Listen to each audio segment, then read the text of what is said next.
just thinking about the family, the legacy aspect of it, the multi-generational piece of it.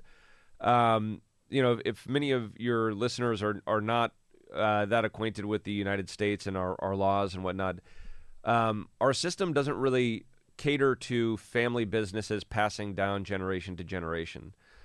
We have a very high, what we call estate tax or death tax. So upon a person's death, their total value of what they own is assessed, and then the government will tax roughly 40 to 50%. It's closer to 50% of that onto the next of kin. So the survivors. So what happens there, in especially the wine business, is that over time you know, if you're going from growing grapes all the way through to making wine, you might have a lot of value in the land. Napa Valley, as an example, you used to buy land here for $2,000 an acre. Now it's almost $1 million an acre.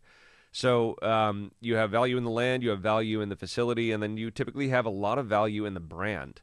So the brand will be assessed, and then the taxes would be put onto the family to pay down over a period of time. What that ends up doing is putting the family in a position of needing to pay off this massive tax bill and not being able to do that with just the revenues from their normal way of business. So they'll oftentimes have to sell off either the whole business or part of the business or the land associated with the business. And what that does is it drives consolidation. And consolidation has been seen in almost every industry more recently, and especially here in the U.S. And I think that the government is very privy to that. They understand it, and think from their perspective, right? Our IRS, our Internal Revenue Service, that does all the tax collection.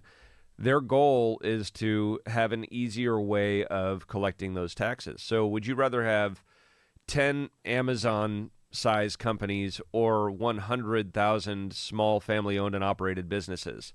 You're going to be much more efficient if you're only dealing with a few very large companies for your revenue for the government.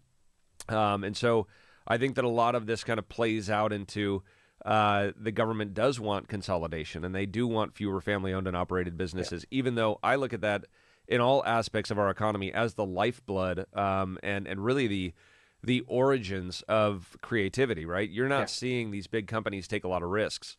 You're seeing the smaller family-owned and operated kind of find a niche and create something new and interesting, and that drives every industry to newer heights. And so I think it's a big miss on our government's part. I'm not going to run for politics, but I sure wish that I could help change some of these things. But it is affecting the wine business, and you are seeing continued consolidation every year. A few other family businesses go down. You had Frank family sold to Treasury. You had Rombauer recently sell to Gallo. And so every year you'll have a few of those continue to go into a larger wine business that just kind of gets lost in the shuffle. And you see these families get out of it and more or less retire. So my goal is to be able to pass what I'm building down to my children. I've been able to create kind of a system to help help get that through in the case of my death.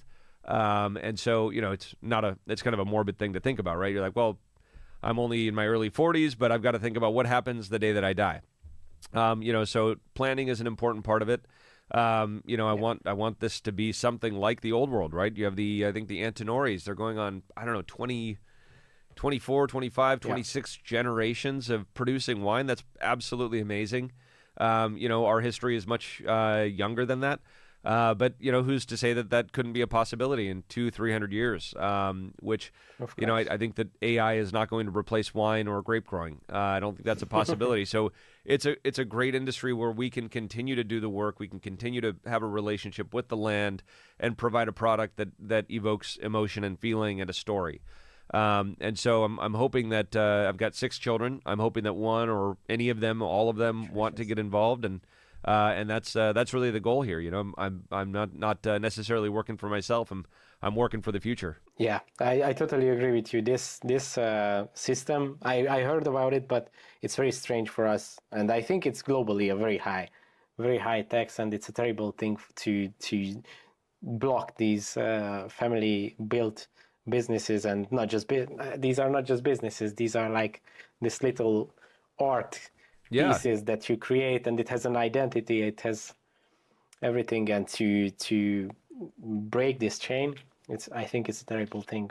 I hope the US will turn into the right direction on this. I hope so, and Someday. I don't know enough about the policies or the politics of many of the other countries, but I know that the U.S. is one of the worst when it comes to estate taxes. So hopefully things start to adjust and change, and we're able to see family businesses continue to thrive. Yeah, 40% is crazy. It's impossible to have that much liquid money just to be able to pay it. Thanks for watching this video. You can watch the full podcast episode by clicking here, or watch another interesting video by clicking here.